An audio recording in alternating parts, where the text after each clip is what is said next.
Ya, Assalamualaikum warahmatullahi wabarakatuh. Perkenalkan, nama saya Muhammad Azmi Fauzan dari kelas TI 20A.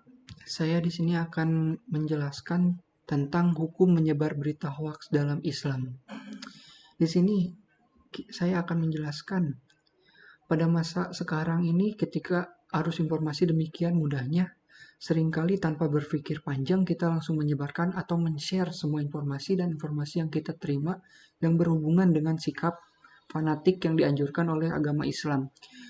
Tanpa kita meneliti dulu kebenarannya itu ada atau tidak gitu ya. Kita di sini sangat mudah men-share informasi itu. Entah dengan menggunakan media sosial semacam Facebook atau aplikasi WhatsApp atau media yang lainnya lah.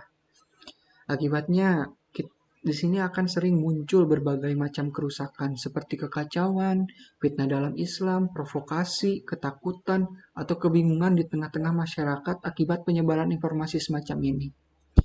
Padahal Rasulullah SAW dengan tegas mengatakan tentang balasan bagi pendusta dalam Islam yang bersuara seperti ini ya. Cukuplah seseorang dikatakan sebagai pendusta apabila dia mengatakan semua yang didengar. Hadis Rasulullah Muslim nomor 7. Dan janganlah kita tergesa-gesa menyebarkan informasi tersebut, karena sikap seperti ini hanyalah berasal dari setan. Lalu di sini juga Rasulullah SAW bersabda tentang mencari ketenangan dalam Islam, yang bersuara seperti ini ya. Ketenangan datangnya dari Allah, sedangkan tergesa-gesa datangnya dari setan. Hadis Rasulullah Al-Baihaqi dalam As-Sunnah Al-Kubra 10 atau 104 dan Abu Yala dan Musnadnya 3 atau 1054. Lalu di sini saya juga akan menjelaskan pengertian hoax itu apa sih? Hoax kan sering terdengar tuh ada berita hoax lah atau inilah gitu. Jadi menurut Kamus Besar Bahasa Indonesia, sehubungan dengan media sosial menurut Islam, hoax itu adalah informasi hoax. Dan Oxford English Dictionary, hoax didefinisikan sebagai malicious deception atau kehoaksan yang dibuat dengan tujuan jahat. Sayangnya yang sebenarnya mendefinisikan hoax sebagai informasi yang tidak saya sukai. Dalam kehidupan kita sehari-hari, kita sering mendengar desas-desus yang tidak jelas asal-usulnya. Kadang dari suatu peristiwa kecil, tetapi dalam pemberitaannya, peristiwa itu begitu besar atau sebaliknya. Terkadang juga berita itu menyangkut kehormatan seorang muslim. Bahkan tidak jarang sebuah rumah tangga menjadi retak hanya karena sebuah berita yang belum tentu benar. Bagaimanakah kita terhadap berita yang bersumber dari orang yang belum kita ketahui kejujurannya, atau yang bisa kita sebut hoax atau fake news? Bukan sesuatu yang baru dan sudah banyak beredar sejak Johannes Gutenberg menciptakan mesin cetak pada tahun 1439 sebelum zaman internet. Hoax ini bahkan lebih berbahaya dan sekarang karena sulit untuk diverifikasi apa itu hoax dan bagaimana hukum menyebar berita hoax dalam Islam. Oke, kita simak lagi ya uraian yang berikut ini.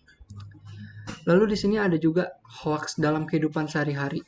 Salah satu penyebab perpecahan umat yang sudah sangat mengkhawatirkan hari ini adalah menerima berita dari orang lain tanpa menyaringnya dengan kritis. Menurut Syekh Abdurrahman As-Sadi, sebagai makhluk yang diberi akal, kita harus hati-hati dalam menerima sebuah isi berita. Harus melakukan proses seleksi, menyaring, dan jangan sembrono dengan menerimanya begitu saja. Dalam literatur ushul fikih disebutkan dengan begitu jelas definisi sebuah berita, sesuatu yang mungkin benar sekaligus mungkin salah. Bahkan dalam diskursus hadis, ada sebuah ilmu khusus yang membahas tentang para informan hadis, yang bisa disebut jarwat tadil. Sebuah upaya memverifikasi kesalihan periwayatan melalui jalur para informannya. Lalu bagaimana dengan berita yang lalu lalang di media sosial? Apakah semua yang beredar di Facebook, Twitter, atau berita online bisa kita pastikan kebenarannya dan kita bagikan tanpa proses verifikasi kebenaran isi beritanya? Mari muhasabah atau kita introspeksi diri kita agar tidak terjebak dan terjerembab dalam kebungangan para pembual dan pemfitnah ini. Salah satu cara untuk menghindari hoax dengan memverifikasi berita ya, menurut saya, dan ini juga saya memiliki referensi atau melihat juga di internet ya.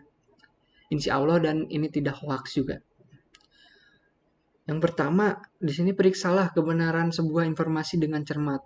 Allah Ta'ala pun memerintahkan kepada kita untuk memeriksa suatu informasi terlebih dahulu karena belum tentu semua informasi itu benar dan valid. Allah Ta'ala berfirman yang begini ya, bunyinya.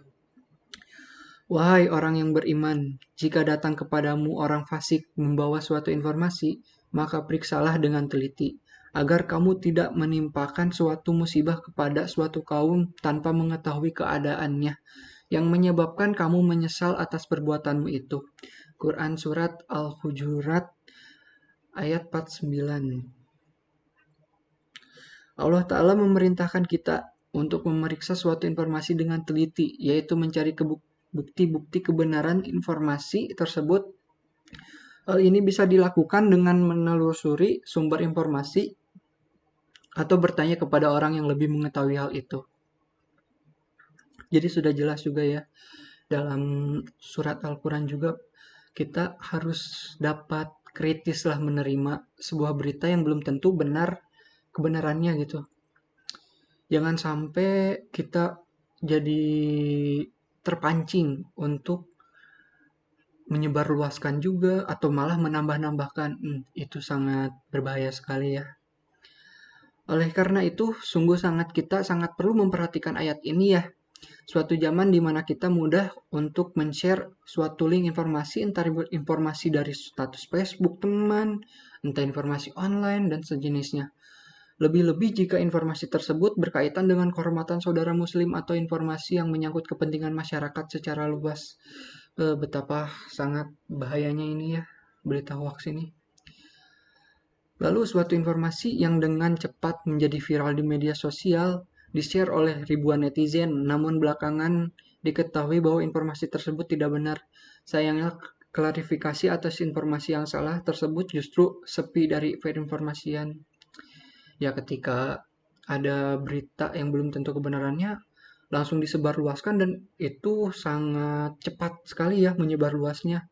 Tapi ketika ada klarifikasi pembenaran itu sangat kurang responnya dibanding berita yang mungkin sangat tidak berfaedah juga ya buat kita.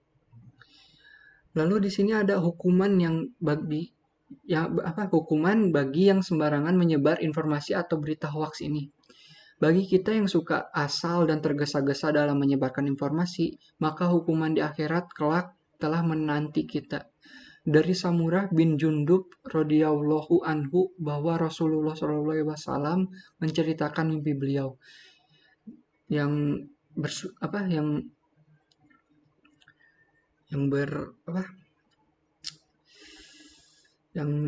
yang dikatakan seperti ini ya oleh Rasulullah. Tadi malam aku bermimpi melihat ada dua orang yang mendatangiku. Lalu mereka memegang tanganku, kemudian mengajakku keluar ke tanah lapang. Kemudian kami melewati dua orang, yang satu berdiri di dekat kepala temannya dengan membawa gancu dari besi. Gancu itu dimasukkan ke dalam mulutnya, kemudian ditarik hingga robek pipinya sampai ke tengkuk. Dia tarik kembali, lalu dia masukkan lagi ke dalam mulut, dan dia tarik hingga robek pipi sisi satunya. Kemudian bekas pipi robek tadi kembali pulih dan dirobek lagi, dan begitu seterusnya.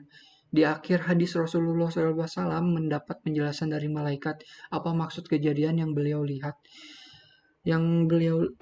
Lalu di sini ada hadis Rasulullah. Orang pertama yang kamu lihat, dia adalah seorang pendusta. Dia membuat kedustaan dan dia sebarluaskan ke seluruh penjuru dunia. Dia dihukum seperti ini sampai hari kiamat. Kemudian Allah memperlakukan orang tersebut sesuai yang dia kehendaki. hadis Rasulullah Ahmad nomor 20.165. Lalu apabila kita sudah berusaha meneliti namun kita belum bisa memastikan kebenarannya, maka diam tentu lebih selamat. Rasulullah SAW bersabda, barang siapa yang diam dia selamat. Hadis Rasulullah Tirmizi nomor 2501.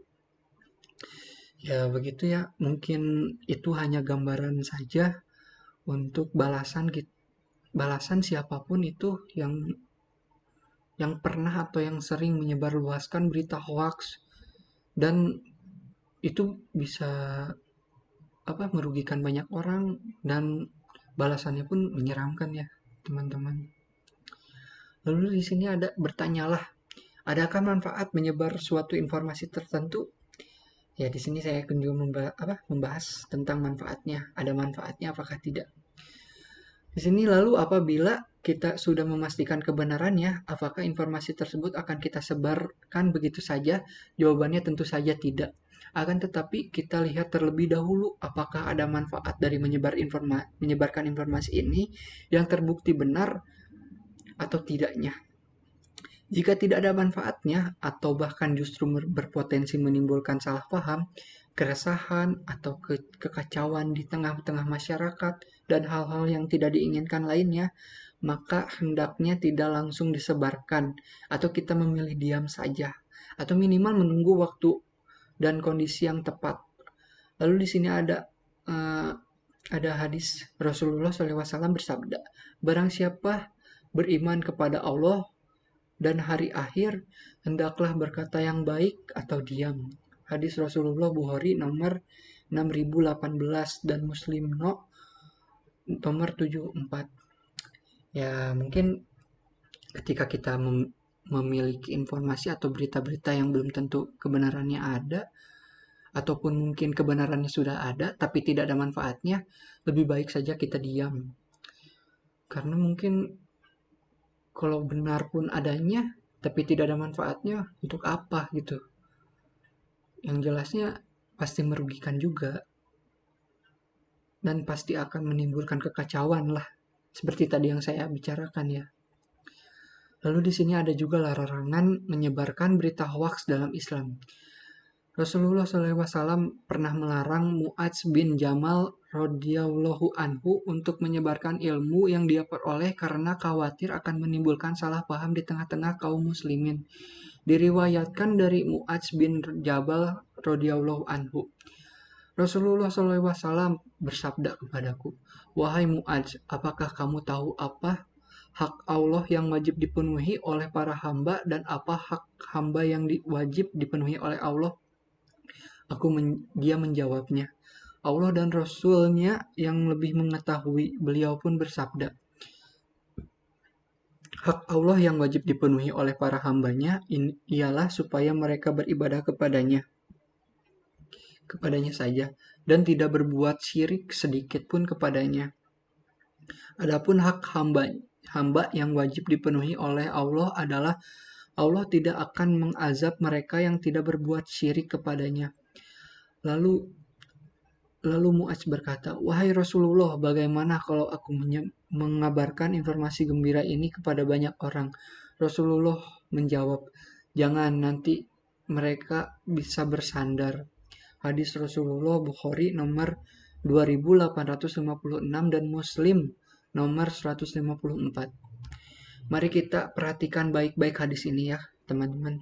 Dalam hadis ini Rasulullah SAW menyampaikan suatu informasi atau ilmu kepada Mu'adz bin Jabal, namun beliau melarang Mu'adz bin Jabal untuk menyampaikan kepada sahabat lain karena beliau SAW khawatir kalau mereka salah paham terhadap kandungan hadis ini. Artinya ada suatu kondisi sehingga kita hanya menyampaikan suatu informasi kepada orang tertentu saja. Dengan kata lain, terkadang ada suatu maslahat atau kebaikan ketika menyembunyikan atau tidak menyampaikan suatu ilmu pada waktu dan kondisi tertentu, atau tidak menyampaikan suatu ilmu kepada orang tertentu. Mu'adz bin Jabal akhirnya menyampaikan hadis ini ketika beliau hendak wafat, karena beliau khawatir ketika beliau wafat, namun masih ada hadis yang belum beliau sampaikan kepada manusia. Mu'adz bin Jabal juga menyampaikan kekhawatiran Rasulullah SAW ketika itu, agar manusia tidak salah paham dengan hadis tersebut. Semoga penyampaian yang saya sampaikan ini dapat bermanfaat. Mohon maaf ada perkataan yang salah atau yang kurang, mohon dimaklumi karena saya juga masih belajar. Sekian dari saya, wabillahi taufiq wal hidayah. Wassalamualaikum warahmatullahi wabarakatuh.